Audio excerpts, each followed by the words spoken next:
Olá, sejam todos muito bem-vindos a mais um episódio do nosso podcast Código 3. Hoje nós estamos no 17º episódio e faremos o último episódio do ano de 2025. Hoje estamos com a bancada completa, o Dr. Nakashima já voltou de férias. Juntamente com a doutora Giovana, falaremos hoje então de primeiros socorros, um tema muito importante para esse final de ano, onde aumenta-se muito os acidentes domésticos. Então falaremos sobre queimadura, falaremos sobre pequenos ferimentos, falaremos sobre picadas de animais peçonhentos e como a população deve agir nesses casos. Fala um pouquinho para a gente aí, doutora Giovana, o que teremos no episódio de hoje. Bom, época de festas, a gente sabe que é uma época de muitas intercorrências, né? Então, as pessoas reunidas dentro das suas residências, festejando, fazendo um churrasco, às vezes soltando fogos de artifício, algumas vezes alcoolizadas, né? Então, às vezes, isso leva a alguns tipos de acidentes. Vamos falar de alguns tipos de acidentes domésticos, como o Eduardo falou, queimaduras, pequenos ferimentos, a picada dos animais. Vamos falar também sobre, caso você presencie algum acidente de trânsito, algum tipo de queda ou acidente, ou traumas em geral, crises convulsivas e obstrução de via aérea. Também vamos falar sobre quando acionar, né? 190, 192 e 193. Querendo ou não, acaba tendo aí pequenas diferenças no momento do acionamento dos serviços de emergência, né? Então, vamos lá. O primeiro socorro, pessoal, você que é leigo, que está presenciando aí algumas situações que a gente vai comentar, ele não é para você que é uma pessoa leiga, que não tem treinamento, né, que não é da área da saúde, não é para ser herói, né? Não é momento de ser herói, de se arriscar e salvar essa vida e botar tudo em risco, inclusive a sua própria vida. Então, as dicas que a gente vai dar aqui envolvem principalmente segurança de cena e chamar ajuda. Então, se atentem nesses momentos, porque acaba que a adrenalina toma conta, né? Então, a gente tem a intenção de ajudar a vítima e não piorar a situação dela. Então, tem muitas coisas que são feitas ali no momento do nervosismo e tudo mais que acabam prejudicando essa vida. Então, por exemplo, às vezes a gente está ali no centro da cidade, no momento ali de compras, né? Comprando os presentes de Natal, aí tem uma pessoa passando mal. Põe sal embaixo da língua. E se essa pessoa está tendo uma crise hipertensiva ao invés de uma hipotensão postural? Né? Então, a gente tem que se atentar que isso é muito comum de ser feito, mas isso é errado. Né? Então, o que a gente quer passar para vocês aqui é como não atrapalhar, como não piorar a situação dessa vítima e como tomar a conduta certa para que ela possa receber o atendimento ali de forma mais rápida e precisa. Certo? É isso aí, Giovana. Então, eu sempre falo, né, quando eu vou dar uma palestra para público em geral, falando sobre os primeiros socorros, a gente tem que... quem que deve agir, quem que vai agir nessa situação, né? Então, sempre aquela pessoa que tem mais calma, aquela pessoa que tem maior discernimento das coisas, ela tem que ter um básico ali de um treinamento, né, para poder agir. Então... evitar comentários desnecessários, né? Então a pessoa está lá, sofreu um acidente de moto, está com a perna fraturada, não precisa ficar comentando, nossa, você vai perder a perna, nossa, tá muito ruim, tá muito feia a sua perna. Não, né? Como que a gente vai agir num acidente de moto? Como que a gente vai sinalizar essa cena? O que a gente deve fazer? Quem que a gente vai acionar? Se vai acionar o SAMU, se vai acionar o bombeiro, se vai acionar a polícia? Então acho que esse episódio foi preparado mais para isso mesmo, para a gente orientar o público em geral como fazer, né? E também para que esse público em geral ele não se submeta a riscos, né? Então, por exemplo, uma pessoa caída num rio, eu não tenho treinamento, eu não tenho material nenhum, eu vou lá pular no rio para poder salvar essa pessoa, muito provavelmente esse herói vai se tornar uma outra vítima, então em vez do serviço de resgate resgatar uma vítima, vai tendo que resgatar duas vítimas. Fala um pouquinho para a gente aí, Naka. Então, sobre principalmente essa parte inicial, que é a segurança, né? Nós temos que garantir a segurança da cena. Nisso, muitas vezes ocorre, como a doutora Giovana já colocou, né, de eventos dentro da cidade. Tem eventos na estrada, que você está indo com a sua família, viajando, pegando uma estrada e evidencia um acidente. Então, aquele ímpeto de tentar ajudar, de auxiliar, você não pode botar nem você, nem a sua família, que muitas vezes está no seu carro com você, em risco. Então, primeira coisa a fazer, parar o seu veículo em local seguro.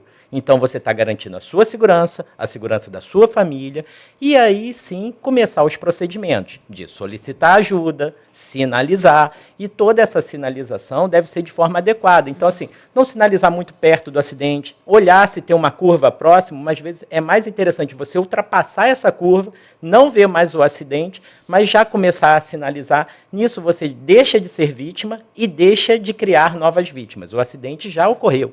Então, você ali não pode se tornar uma nova vítima e nem impedir que novas vítimas sejam criadas devido a esse acidente. Muito bom. Maravilha. A pessoa também tem costume de, às vezes, carros em chamas, às vezes residências em chamas, né? Tudo isso é realmente muito trágico, mas é muito mais arriscado essa pessoa entrar, às vezes, nesse veículo para poder retirar uma vítima, ou então entrar nessa residência, ou então vai tentar apagar o fogo da churrasqueira com água. Gente, isso é muito perigoso. E aí você pode acabar se ferindo. Se você já não está ferido, você vai acabar se ferindo. Se você já tem um ferimento, você vai acabar piorando esse ferimento por conta disso. Então, assim, a nossa intenção aqui, primeiro de tudo, esse episódio nosso é focado para leigos, mas a gente tem outros episódios falando sobre parada cardiorrespiratória, sobre engasgo e tudo mais. E tudo isso envolve uma cadeia de sobrevivência. E o segundo elo dessas cadeias de sobrevivência é sempre chamar ajuda. Por que ele vem antes da gente tentar o socorro? Por que eu vou lá? Eu tenho um acidente, eu vou lá tentar ajudar. Viu o acidente acontecendo? Viu que tem um familiar seu em perigo? Aconteceu alguma intercorrência na sua casa? Você presenciou algum tipo de caso clínico, uma convulsão, alguma coisa? Chame ajuda antes de você ir ajudar. Por que a gente clama por chamar a ajuda antes de ir ajudar o paciente ou dar seguimento ao atendimento, se você é, às vezes, um profissional da saúde? Porque a gente esquece. Vai lá, está adrenalizado, está vendo a situação, está vendo que o paciente está mal, que está em risco, a gente acaba se esquecendo de chamar ajuda depois que a gente parte para esse primeiro atendimento. Viu o que aconteceu? Chame ajuda. Ligue 190, se for uma cena de crime, ou às vezes um acidente de trânsito, ligue para o socorro, 192, ligue para 193, e isso, aí sim a gente pode partir para a abordagem dessa vítima.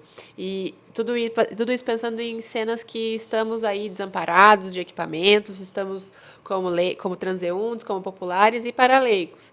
E é que vocês precisam entender também que quando a gente vai fazer um atendimento, tudo isso que a gente está falando aqui sobre segurança da cena também é uma preocupação da equipe do pré-hospitalar. Então, quando a gente chega na cena, a gente já não parte para a abordagem direta da vítima. Vai fazer sinalização adequada, vai garantir que a cena está segura, é um acidente de trânsito, vai garantir que não tem vazamento de combustível, vai desligar a bateria do veículo. Tudo isso também é uma função da equipe de atendimento pré-hospitalar. Então, isso é uma coisa que a gente precisa passar para vocês, porque vocês também precisam se atentar na hora de ajudar essas vítimas. E isso é muito importante também, Giovana, que você falou, que quando nós chegamos, nós refazemos a segurança da cena. Se nós já chegamos numa cena que já se encontra segura, que pessoas não são expostas a risco, nós minimizamos esse tempo. Nisso, nós garantimos um tempo menor nesse período e um atendimento mais rápido à vítima. Então, as pessoas, quando chegam e ficam preocupadas nisso, criam um ambiente seguro, nesse momento, elas já estão garantindo um atendimento mais ágil e mais rápido para a vítima. Porque, nesse momento, nós já vamos localizar uma cena segura, pessoas que estão ali tentando ajudar já em segurança e já podemos iniciar também o atendimento logo à vítima. Perfeito. É isso aí. Vamos começar falando sobre o acionamento dos serviços de emergência? Então, vamos falar, pessoal, porque assim, tem muita gente ainda que confunde quem que vai acionar na hora de um atendimento de emergência, né? Eu vou ligar para o bombeiro, vou ligar para a polícia, vou ligar para o SAMU. Qual que é o número de cada um, né? Então, relembrando aí a população, 190, Polícia Militar, 192, SAMU e 193, Corpo de Bombeiros, tá bom, pessoal? 191 também é para em caso de rodovias. Polícia Rodoviária Federal é 191, certo? E aí, quando que eu vou acionar, por exemplo, a Polícia Militar? 190. Então, 190 eu vou acionar em, por exemplo, em agressões. Então, estou vendo alguém sendo agredido, tá? Vai precisar do SAMU também? Pode ser que precise. Às vezes o agressor está lá no chão, está caído, está sangrando. Mas eu também vou precisar do policiamento. Como é que a gente vai conter o agressor, né? Então, ferimento por arma de fogo, ferimento por arma branca, cenas de homicídio, cenas de acidente de trânsito, né? Então, a gente vai precisar do policiamento também na questão do acidente de trânsito. Acidente com vítima, né? Isso, com vítima, acidente sem vítima, né, sem danos ao patrimônio, nem precisa do acionamento da Polícia Militar, né? Esse boletim de ocorrência, as pessoas ficam muito preocupadas, às vezes, em fazer a perícia. Nossa, o cara bateu no para-choque, vou ter que acionar a polícia. Geralmente, a polícia não vai, né, para fazer esses atendimentos, né? Até porque não teve vítima, não teve danos maiores a patrimônio de ninguém. Então, esse boletim de ocorrência ele pode ser feito de forma online, né, muitas das vezes. 192, o SAMU. Então, a gente vai estar sempre acionando o SAMU quando tiver o agravo à saúde de alguém, né? Então, tem lá uma pessoa machucada, tem lá uma pessoa que sofreu uma picada de um escorpião, uma picada de cobra, tá? Essa pessoa está instável. Uma crise convulsiva, uma parada cardíaca, um engasgo. Um sangramento muito grande, tá lá, a pessoa está engasgada. Então, a gente vai acionar o 192, o SAMU. E o bombeiro, a gente vai acionar, né, o 193 quando essa pessoa precisa ser retirada de algum local de difícil acesso. Então, estou lá com uma pessoa que sofreu uma picada de cobra lá no Pico dos Marins, né? Como que a gente vai ter acesso a essa vítima? Como que a gente vai pegar essa vítima lá de cima e trazer para mais próximo das equipes de resgate? Então, estou também com uma pessoa que está dentro de uma casa que está pegando fogo, bombeiro. Um acidente de trânsito com uma pessoa presa nas ferragens, bombeiro. Então, muitas vezes, a gente vai acionar até uma corporação acaba chamando a outra para pedir apoio, né? Então, tem lá uma vítima presa em ferragem, essa vítima está grave. O bombeiro vai, tira essa pessoa da ferragem e quem vai atender essa pessoa posteriormente acaba sendo o SAMU ou até o serviço do GRAU também, que atua juntamente com o bombeiro, para poder cuidar da vítima. Então, para fazer o socorro, o bombeiro é mais especializado. Para cuidar da vítima, o SAMU, que são profissionais da área da saúde, são mais especializados. Então, para a gente tirar um pouquinho dessas dúvidas, para a gente sanar um pouquinho dessas dúvidas, quando acionar. Não sabe, não lembra quando acionar, aciona qualquer um dos dois, que os dois vão se conversar para ver qual que vai ser o melhor recurso para ir até o local. Com certeza. E no acionamento também, lembrar que muitas vezes nós vamos estar em locais sem sinal. Então, quando você que está ali, né, coordenando isso, orientar que alguém vá até um local que tenha sinal e dê o maior número de detalhes sobre esse acidente. Então, aí vai poder, quem essa outra pessoa for acionar, redirecionar todos os outros socorros também, porque se você já está num local de socorro que não tem sinal, provavelmente a solicitação de mais apoio vai ser cada vez mais difícil. Sim. Então, orientar que essa pessoa que vai solicitar o socorro em local que tenha sinal, ela tenha o discernimento de passar todos os detalhes do que ocorreu lá no evento. E para você que é leigo, pessoal, a gente tem um episódio falando sobre central de regulação médica e é muito importante, no momento do acionamento de um serviço de emergência, saber o exato local do acidente ou da onde esse atendimento precisa ser realizado e responder as perguntas que são feitas, tanto pelo técnico de atendimento quanto pelo médico regulador. A partir do momento que essa ligação é passada para o médico regulador, você está em uma consulta via telemedicina. Então, a ambulância, provavelmente, grande parte, né, dos chamados, a ambulância é empenhada para atendimento, principalmente se tratando de situações graves, mas o profissional atrás da linha, ele tem capacidade técnica de te orientar enquanto essa ajuda não chega. Então, as perguntas que são feitas são para direcionar, primeiramente, o melhor recurso, com o melhor tipo de deslocamento. Então, se vai ser um deslocamento em código vermelho, ou se vai ser um deslocamento em código amarelo, ou se vai ser um deslocamento em código verde. Qual ambulância vai ser empenhada, né? O tipo de ambulância que vai ser, se vai ser um suporte avançado, se estiver disponível, ou então uma ambulância de suporte básico. E enquanto essa equipe está se deslocando até onde você se encontra, o médico atrás da linha consegue orientar os primeiros cuidados. Então, se é uma queimadura, lavar esse ferimento com água corrente? É uma convulsão? Vamos lateralizar esse paciente? Então, tudo que é feito ali no momento do chamado é para ajudar. Então, a gente precisa também da colaboração de vocês nesses momentos, né? Isso aí. Vamos falar então agora a gente separou 5 situações, né? 6, né, Eduardo? Comuns aí para a gente poder orientar vocês quanto ao que ser feito, né? Então, a gente já falou primeiro, segurança. Sua primeiro, dos seus familiares, sinalizar os acidentes, né? Não entrar em veículos e residências em chamas. É uma vítima a gente não vai falar exatamente sobre afogamento, mas um afogamento, não entrar para resgatar essa vítima, né? Na água. Então, a gente separou aí 6 situações para a gente fazer as orientações. Vamos começar, então, com as queimaduras. Então, as queimaduras, pessoal, elas podem ter várias causas dessa queimadura, né? Vários meios que podem nos ocasionar queimadura. Então, a gente pode ter a famosa queimadura por fogo, né? A gente pode ter, nos países mais frios, queimadura pelo gelo. A gente pode ter a queimadura elétrica, a gente pode ter as queimaduras químicas, né? Mas a gente vai falar hoje sobre o mais comunzão mesmo ali, que é a queimadura por fogo, né? Então, estamos chegando na época do Réveillon, muitas pessoas ainda gostam de fogos de artifício, então sempre tomar muito cuidado para soltar os fogos de artifício, sempre ler ali nos fogos ali como que é a instrução de uso. Já vi muita gente se queimando porque virou o fogo para o próprio rosto, né?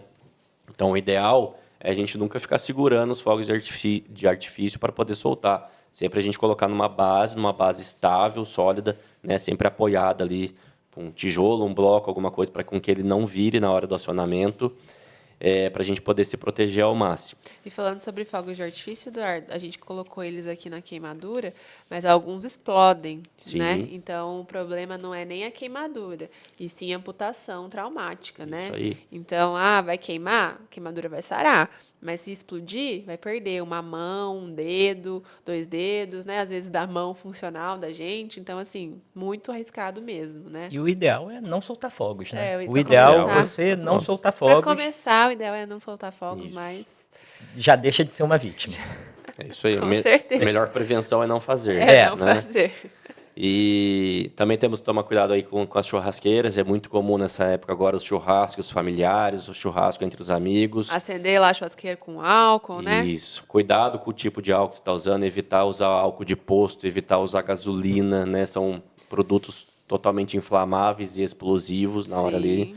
Então, sempre usar o álcool mais adequado para isso. Aquele álcool em gel muito mais seguro para a gente poder estar usando. Com certeza. E caso aconteça algum acidente, caso aconteça alguma queimadura, essa queimadura ela tem vários graus de queimadura, tem o 1º grau, 2º grau, 3º grau. 1º grau é aquele mais levinho, onde a pele fica um pouco mais vermelhinha ali no local, né?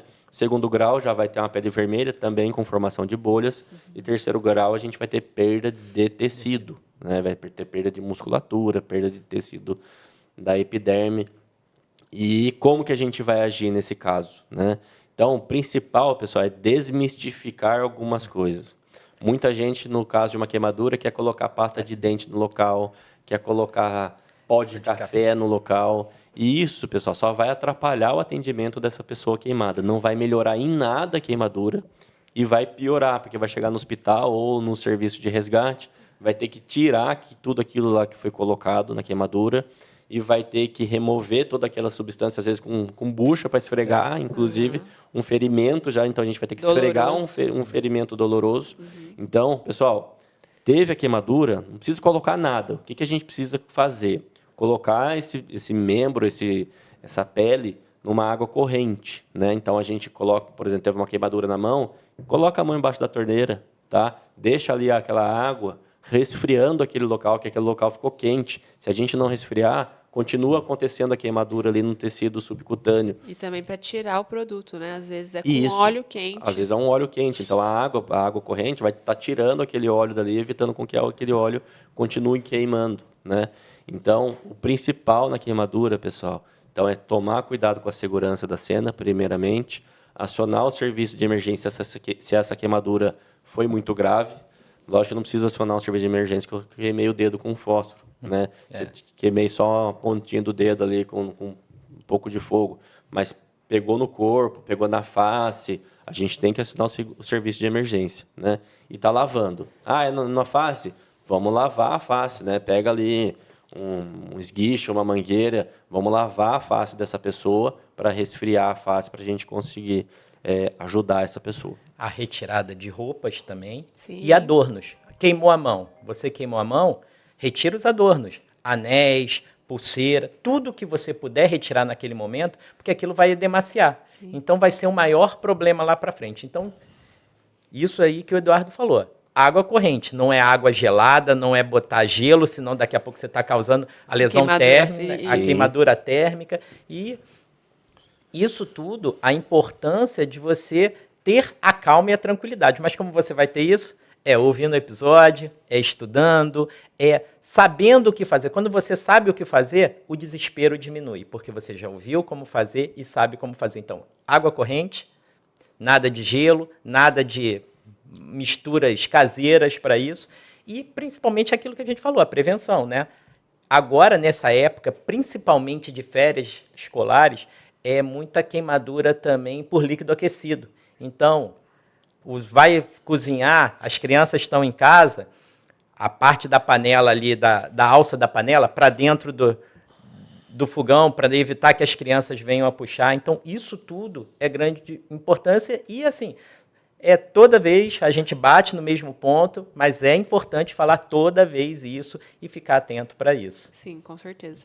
Às vezes as pessoas, infelizmente, aprendem da pior forma, né? Que é quando acontece. Uhum. Então, o intuito nosso aqui é esse, né? Explanar o maior número de situações possíveis para que vocês possam entender o que pode ser realizado. Próximo tópico nosso, convulsão. Então, vamos lá. Gente, uma pessoa que está em crise convulsiva. O que é uma crise convulsiva, né? Existem vários tipos de crise convulsiva, tem abalos que são só nos membros, tem a crise de ausência, que o paciente fica parado, sem interagir ali, às vezes fica um pouco pálido. Mas as crises convulsivas, que são as mais chocantes e que realmente causam maior comoção social, são as crises convulsivas tônico-clônicas generalizadas. Então, que um paciente cai ao solo, tem os abalos tônico-clônicos, então fica com tremor ali no corpo inteiro, acaba babando, acaba ficando ali pálido, cianótico. Perde a consciência. E inconsciente, né? Depois retorna, quando os abalos cessam, o paciente permanece inconsciente, então realmente o caminho é esse, a gente chama isso de pós-ictal, então realmente isso acontece, tá bom? É para acontecer.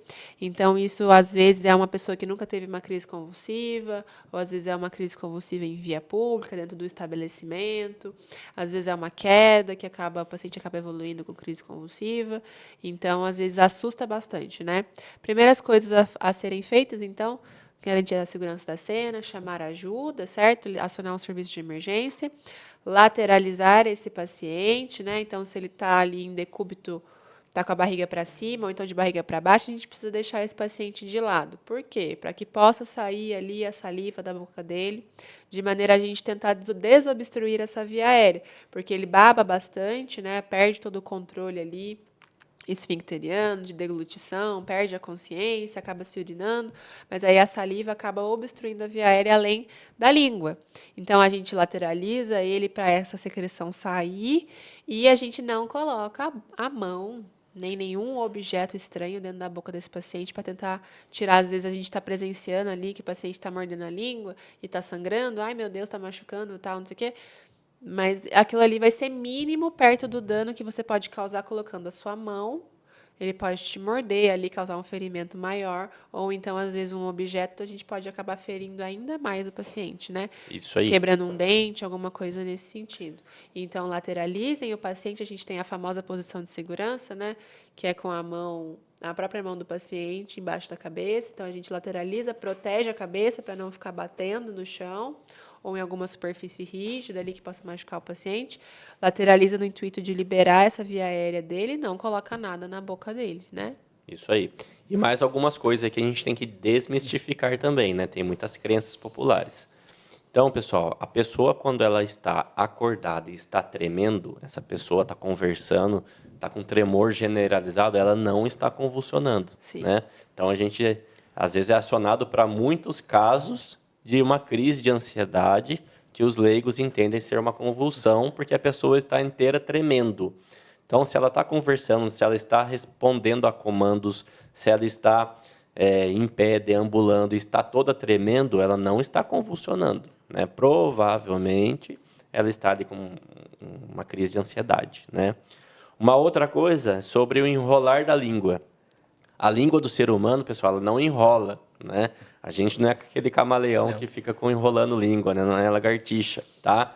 Então, o que acontece no caso de uma crise convulsiva é que a pessoa perde a consciência, né? Ela está tendo aqueles movimentos involuntários, ela pode estar ali mordendo a língua, e se ela perder a consciência, pode acontecer com que essa língua relaxe e obstrua a via aérea desse paciente, né? Então, é fazer isso que a Giovana falou. Coloca a pessoa numa posição confortável, coloca uma pessoa protegida, sempre de lado, e com que a saliva saia da boca e sempre abrir a via aérea. Então, a gente só precisa fazer isso aqui com a via aérea do paciente para que ela consiga respirar durante o episódio de crise convulsiva.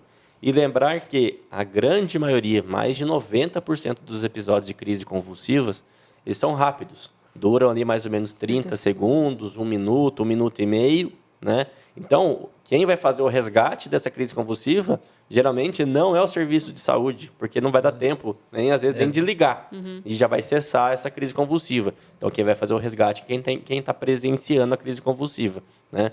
Então, seguir as orientações, não colocar nada na boca, abrir a via aérea, colocar a pessoa de lado para que a saliva saia, proteger a cabeça dessa pessoa e, muito provavelmente, essa crise convulsiva vai cessar em poucos segundos. Isso.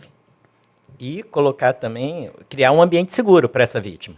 Porque às vezes ela está convulsionando do lado de um armário, que tenha coisas que possam cair em cima dela.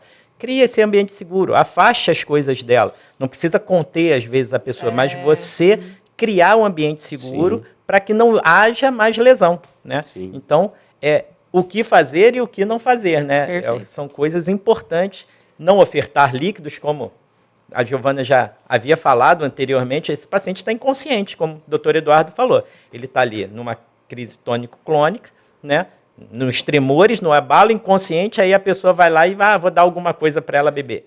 Isso é muito comum nos cenários de hipoglicemia, né? Às vezes, pacientes diabéticos podem fazer a queda da glicemia, do açúcar no sangue e evoluir com crises convulsivas tônico-clônicas. Não é um paciente que tem histórico de ter convulsão, não é um paciente que tem epilepsia, que toma algum anticonvulsivante, mas tem diabetes.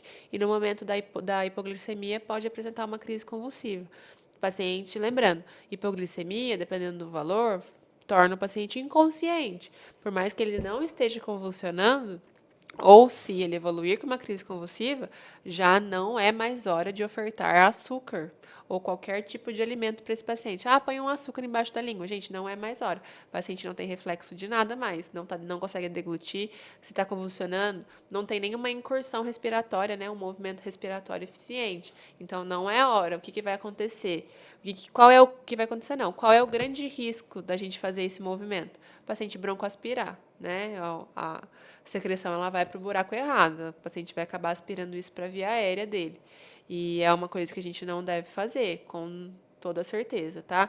Está inconsciente, seja por uma hipoglicemia, ou seja por algum outro motivo, ou está em crise convulsiva, não é mais hora de ofertar nada para esse paciente, sim, só protegê-lo de acidentes e liberar a via aérea dele.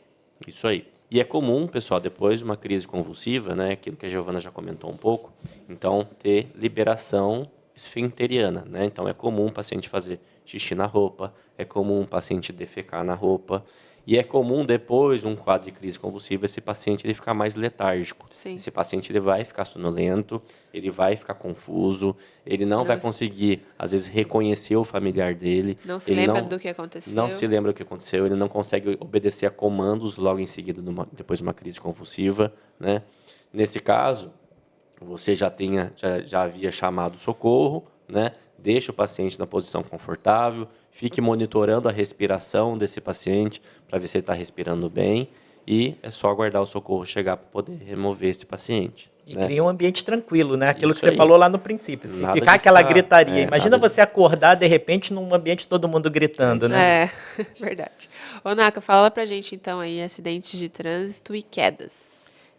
dos acidentes de trânsito, né? O que nós conversamos já anteriormente, ambiente seguro, solicitar socorro, criar um ambiente ali que você não crie novas vítimas, né?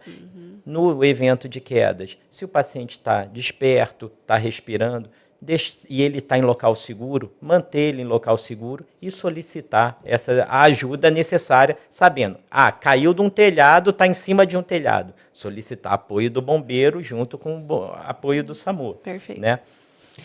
E às vezes os pacientes estão ainda dentro dos veículos, né? O pessoal ali tem uma ânsia de querer tirar as vítimas do veículo e tudo mais. A gente sabe que são cenas de comoção social muito grande, mas essa movimentação ali com o veículo é muito perigosa, né? O ideal é que não seja feita também. Se o paciente, a porta está abrindo, o paciente está saindo, está lúcido, orientado, consegue sair do veículo, tudo bem a gente ir lá e auxiliá-lo. Mas o paciente está inconsciente dentro do veículo, retido no veículo ou preso em ferragens, não é a área, não é o momento do leigo ajudar, né? E no máximo fornecer uma ajuda, fornecer a segurança da cena e chamar ajuda. E até impedir dele sair se você vê fiação sobre o carro, né? Sim. Você orientar ele, olha, tem rede elétrica, está eletrificado o seu veículo, aguarda ajuda, porque a saída dele pode realmente, aí o que ele não era uma vítima grave vai se tornar, né? Ele vai fazer um terra ali com ele mesmo. Como é que era o nome? Gaiola de Fahrenheit? Não, agora eu não vou lembrar. Isso, é isso Gaiola aí. de Fahrenheit, Isso aí. E, assim, quando a gente vê um acidente de trânsito, né, então a gente tem que saber o que fazer para a gente poder ajudar e não poder piorar. Né? Então, é aquilo que já foi falado. Vamos sinalizar a cena, vamos evitar novos acidentes, vamos evitar novas vítimas, não vamos nos tornar uma outra vítima e não vamos atrapalhar aquela vítima. Né? Sim. Então, nada de ficar, até um membro fraturado, nada de ficar mexendo nesse membro. Né? Esse membro ele vai ter que ter uma imobilização correta quando o serviço de resgate chegar, nada de ficar querendo tirar o capacete do motoqueiro. Né? No máximo, ali, abre a viseira do capacete, converse com o motoqueiro, veja o nível de consciência desse motoqueiro, certo. Veja se ele tem algum sangramento importante ali na região do pescoço, algo do tipo, né? Para daí a gente vai falar sobre sangramento no próximo tópico. Sim. E mexer o mínimo possível nessa vítima, tá? Então, vamos garantir a segurança e vamos mexer o mínimo possível para a gente não piorar o ferimento dessa vítima que ela possa ter. Muito bom. Então, vamos abordar então o próximo tópico, cortes e ferimentos com sangramento ativo. Eduardo, quer falar esse? Posso falar. Então, assim, a gente tem vários tipos de sangramento. A gente tem os sangramentos capilares, a gente tem os sangramentos venosos e a gente tem os sangramentos arteriais. Os capilares são os menos graves, os venosos são de risco intermediário e os arteriais são os de grande risco aí, tá? Então, teve lá um ferimento por uma faca de pão, cortei o dedo, tá com um pequeno sangramento ali no dedo. Toda vez que a gente recebe um pedido de socorro, né, de sangramento, então vê ali 10 ml de sangue já fala que está sangrando muito, né? Não, não é muito, pessoal. Muito é muito mesmo, né? Fazendo aquela poça de sangue em volta, aquele sangue jorrando para cima. Saída de coágulo, né? Saída de coágulo. Então, quando o sangramento é pequeno, teve um pequeno corte no dedo, teve um pequeno corte no pé, furou o pé com prego, né? Então, a gente deve ali sempre tentar lavar o ferimento, né? Pode ser com água, com sabão, inclusive, para a gente poder lavar o ferimento e fazer uma compressão direta nesse ferimento. Então, pegar ali um pano limpo, de preferência, a gente vai apertar aquele ferimento ali por mais ou menos ali 5 a 7 minutos, sem ficar vendo ali toda hora se parou de sangrar ou não, porque quando eu faço a compressão desse ferimento, eu vou querer que o corpo nosso defenda a gente desse ferimento, né? Então, vai criar-se uma cascata de coagulação nesse ferimento. Então, quando eu tiro esse pano limpo, antes de ter resolvido o sangramento, eu destruo todo esse coágulo que foi criado ali pelo nosso organismo, destruo toda essa cascata de coagulação e ele volta a sangrar novamente. Então, fiz uma compressão direta, vou ficar ali mais ou menos ali de 5 a 7 minutos fazendo essa compressão e só depois ali eu tiro esse pano ali para ver se cessou mesmo o sangramento, tá? Sim. Esses são sangramentos pequenos, sangramentos capilares. Querem falar do sangramento venoso, Nakashima?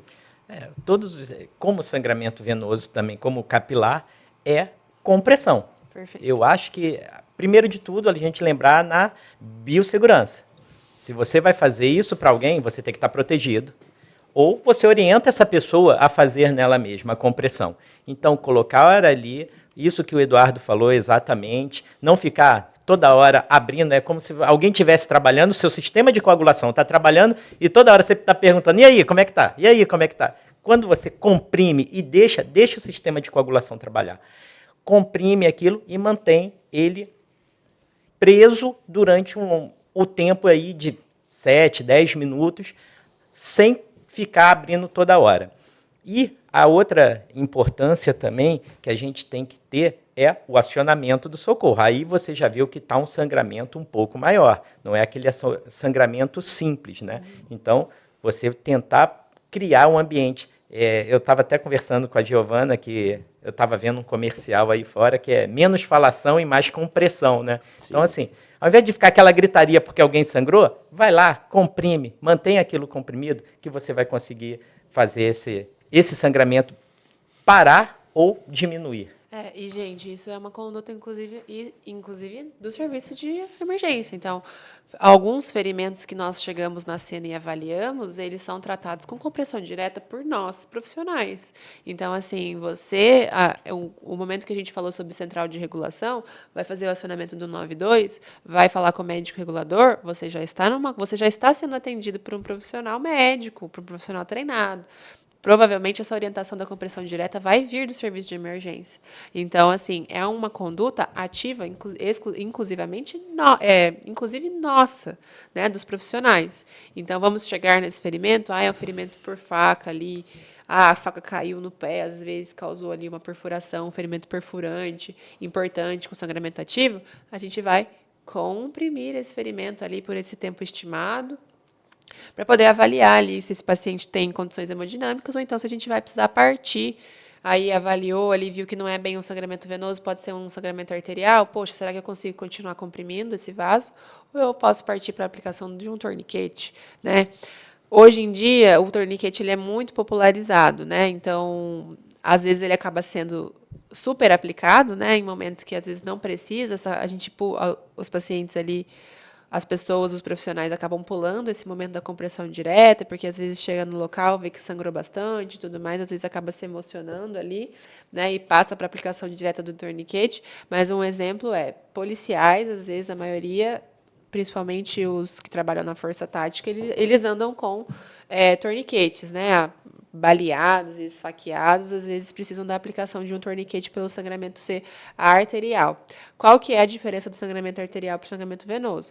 O sangramento arterial normalmente tem uma cor de sangue vermelho vivo, é um sangramento que jorra, né, porque a artéria tem força, então ela jorra, e a gente acaba percebendo ali, se é um sangramento arterial mais importante, que ela jorra de acordo com o batimento, né, a artéria está batendo, ela está contraindo, então ela acaba jorrando o sangue com a frequência do batimento, e é um sangramento ali bem volumoso e difícil de ser controlado, né, o serviço de atendimento tem que ser acionado, principalmente nesses casos. Um caso que eu peguei aí esses dias foi no intra-hospitalar, mas a gente teve dificuldade de controlar, foi uma mordida de cão, né? O cão acabou mordendo um familiar, né? Não era o dono do animal, mas era um familiar, e o paciente chegou com um ferimento no dorso do pé arterial, com sangramento superativo, sangramento assim, o paciente sangrou ali na nossa frente 1 litro tranquilamente até a gente conseguir conter. E eu, como profissional, não consegui conter o sangramento com pressão direta. A gente teve que pinçar o vaso. E um erro muito comum também que é feito nesses momentos é que acaba usando vários panos, né? Para ver ali o quanto que tá, vai cobrindo, usando pano, toalha, compressa, e vai cobrindo, deixa o membro do paciente desse tamanho. A gente não consegue avaliar o sangramento, a gente não pode liberar a pressão direta, né? Mas se eu uso uma compressa grande ou então uma toalha pequena e faço a pressão direta e essa toalha se encharca rapidamente, o sangramento não está controlado. Quanto mais pano eu coloco, mais difícil vai ser de visualizar que esse sangramento não está controlado, além de dificultar a pressão direta, né? Isso aí. Às vezes eu vou colocando tanto pano que nenhum deles é efetivo para fazer ali a compressão do ferimento, né? Então eu não estou comprimindo com nenhum e estou colocando um monte. Eu estou só enxugando o sangue dessa pessoa, né? Não tô melhorando ela em nada. Exato. Né? E uma Então, coisa... às vezes um pano já basta, né? Desde que seja aplicado corretamente. Perfeito. E uma coisa que você levantou, Giovana, é importante também, ferimento por faca, pisou num prego, isso, aquilo, não retire esse material, né? Mantenha ele ali, porque ele pode estar... Transfixou, né? Alguma coisa. Ele pode estar contendo algum sangramento Isso. ali. Então, ponha ele de forma fixa, deixe ele fixo naquele local, não fique tentando tirar ou mobilizar ele e peça auxílio, peça ajuda para essa remoção para o local adequado. Muito bom. Vamos falar de Ovace. Próximo tema, Ovace. Nakashima quer falar? Obstrução de viária superior. Naka, fala pra gente. Então, Ovace, a primeira coisa que a gente tem que entender é quando a obstrução é total ou não. Né? Então, se a pessoa está engasgada, mas ela está falando, ela não está com uma obstrução total da via aérea. Então, nessa hora, você não precisa ficar fazendo movimentos, você estimula e orienta essa pessoa a tossir, aí a ela mesmo expelir esse corpo estranho. Então, não há necessidade de você fazer grandes movimentos, fazer a compressão abdominal, fazer, né, outros estímulos a ela. Então, estimular e orientar ela a que isso, que ela consiga expelir. Caso evolua, aí sim, para o momento que ela não consiga respirar, que ela faça a forma típica, que é colocar as mãos no pescoço, né? Então, aí sim, nós vamos intervir. Perfeito. E aí é aquela principal frase que a gente está repetindo aqui incessantemente: chame ajuda, né? E a gente tem um episódio recente falando sobre as atualizações da American Heart Association. Então, adultos que se engasgam, e são engasgos totais, né? O paciente começa a ficar ali com a face avermelhada, depois evoluindo com cianose, esse movimento que o Dr. Nakashima demonstrou. A gente vai iniciar com 5 golpes dorsais, com a mão espalmada entre as escápulas. 5 golpes dorsais, não de maneira ininterrupta. Eu posso dar um golpe e esse paciente pode expelir o corpo estranho. Eu não preciso terminar os 4 golpes para poder... Não vou continuar batendo no paciente. Ele já expeliu. Eu dei um golpe, o paciente expeliu, eu visualizei, eu posso interromper o movimento. Mas a sequência exata é 5 golpes com a mão espalmada entre as escápulas do paciente, seguido de 5 compressões abdominais naquela manobra que a gente já viu por diversas vezes serem realizadas, que era antigamente conhecida como manobra de Heimlich, né? Então, a gente fecha a mão, abraça o paciente, né, por trás, fecha a mão, uma mão sobre a outra, próximo aqui da região que a gente conhece como boca do estômago, né? Eu tô falando para leigos, tá, gente? Mas popularmente chamado, popularmente chamado como boca do estômago, abaixo aqui do apêndice xifoide, né? Onde termina a caixa torácica, e faz um movimento de J, para dentro e para cima, também 5 vezes. Realizei os 5 golpes, não expeliu, vou partir para a compressão abdominal. Fiz um movimento de compressão abdominal, o paciente expeliu o corpo estranho, está desengasgado, tá? Então, expeliu o alimento, já está desengasgado, não preciso continuar. Lembrando que o golpe dorsal tem que ser com uma força moderada. E a compressão abdominal é dolorosa, então a gente está ali machucando o paciente com o intuito de salvar a vida dele, que é o desengasgo. Mas fiz a compressão, ele liberou, posso interromper, né? Isso falando de adultos. Para crianças acima de 2 anos, o movimento também é o mesmo. Golpes dorsais com compressões abdominais, né? Isso. E aí o desengasgo do bebê é um pouco mais complexo, né? Precisa realmente ilustrar isso, Não dá pra gente que falar assim, né? Mas assim, temos vários vídeos no YouTube, né? Para quem tem curiosidade aí, é bom, né? Quem tem criança pequena em casa, quem cuida de crianças pequenas, de bebês principalmente, é bom a gente se atualizar, bom a gente saber como fazer na hora ali do pega pra capar. Mas por que a gente está falando tanto sobre isso? A gente já falou também sobre isso no episódio de parada cardiorrespiratória, né, e afogamento. Por que a gente está falando sobre isso para leigos? Porque até a ajuda chegar, essa ajuda que você, como leigo, pode fornecer vai acabar salvando o paciente. Então, na maioria das vezes, um tempo de deslocamento, aí, pensando no melhor cenário possível, de 5 a 7 minutos, um paciente que está sem respirar por uma obstrução de via aérea por um corpo estranho ou por um alimento, ou às vezes até com líquido que engasgou uma criança, alguma situação nesse sentido, Às vezes a gente chega e já não é mais um engasgo, sim uma parada cardiorrespiratória. Então, essa ajuda que vai durar segundos ou minutos, que você pode estar realizando, vai realmente salvar a vida desse paciente, né? Maravilha. Agora só falta, então, a picada de animais peçonhentos, acidente com animais peçonhentos, né? Cobras, aranhas e escorpiões. Eu vou chamar um capitão do bombeiro, tá, para falar sobre picadas de animais peçonhentos. Fala aí, Nakashima.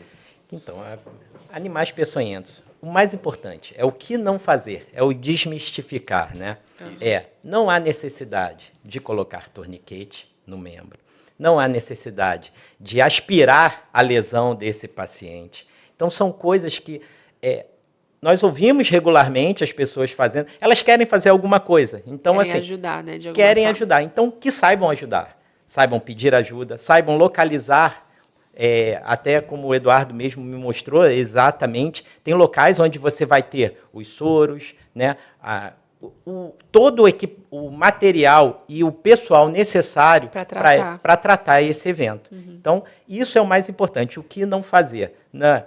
Limpar o local é importante, manter o local limpo, adequado e procurar ajuda. E, se possível, aí falando com uma profissional do intra-hospitalar, que eu também sou, levar esse animal, né, gente? Que aí, às vezes, é uma cobra assim, é uma aranha tal. Ou, né, hoje em dia todo mundo tem celular, pelo menos tirar uma foto desse animal. Com certeza, exato. Facilita ainda mais, que às vezes não vou conseguir capturar o animal, mas, pô, bati uma foto do animal, sei que cobra que é, sei qual aranha que foi, né? Existem, por que a gente está falando sobre soros e tudo mais?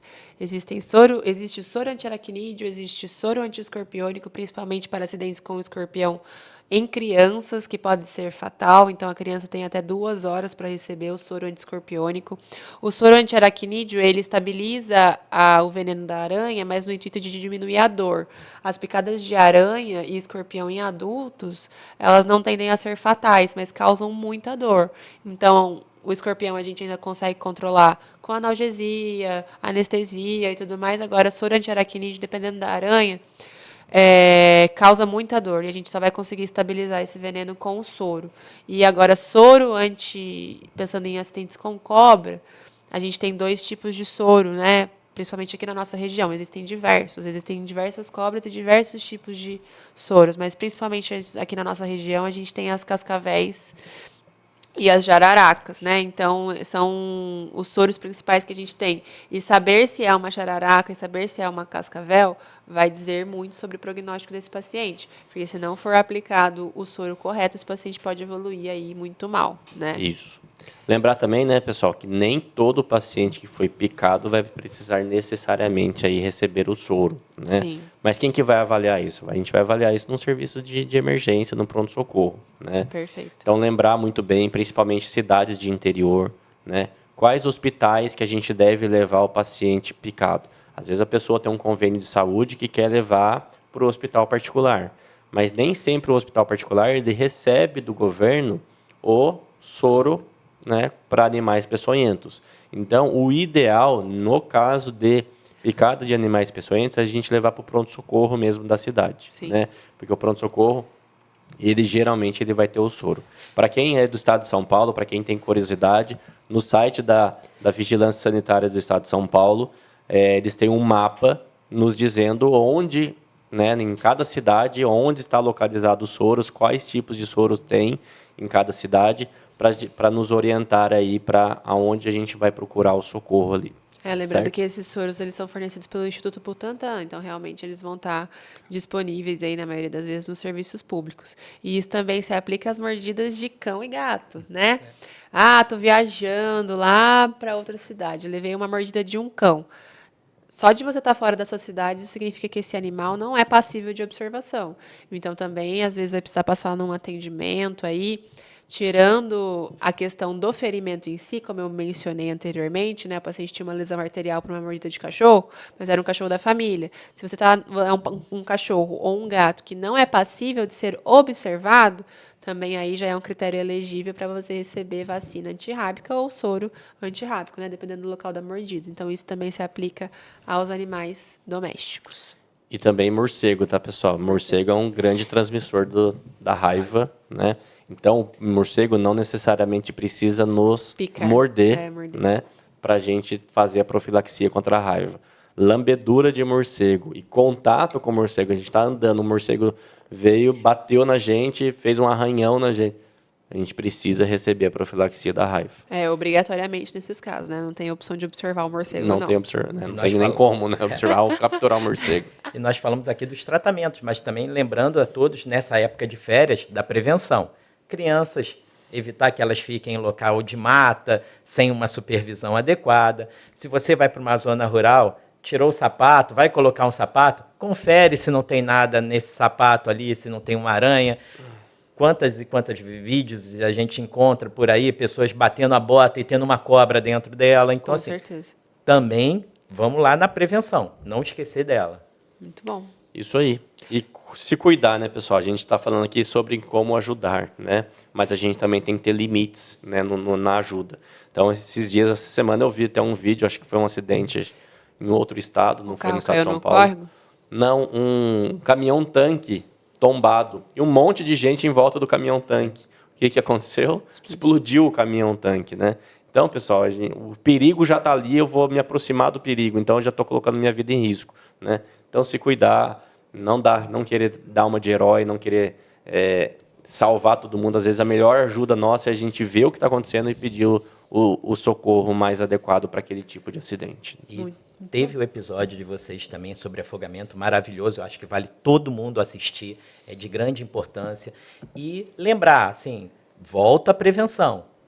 Qual a distância exata da criança está de você? A distância do seu braço. Não adianta você estar na praia olhando a criança lá, depois que vier uma onda, você não vai conseguir mais voltar. Então, sim, as crianças têm que estar à distância do seu braço.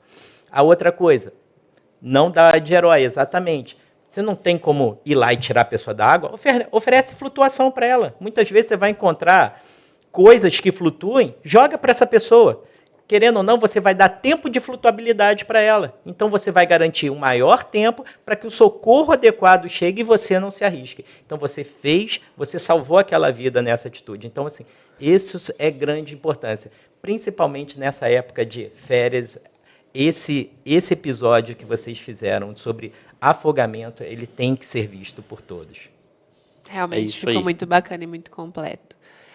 Pessoal, então eu gostaria de agradecer a presença de vocês em mais um episódio, espero que seja proveitoso. Se você passou por alguma situação e lembrou aqui dos nossas dicas e conselhos, manda uma mensagem pra gente adora saber que vocês estão assistindo aí o nosso conteúdo.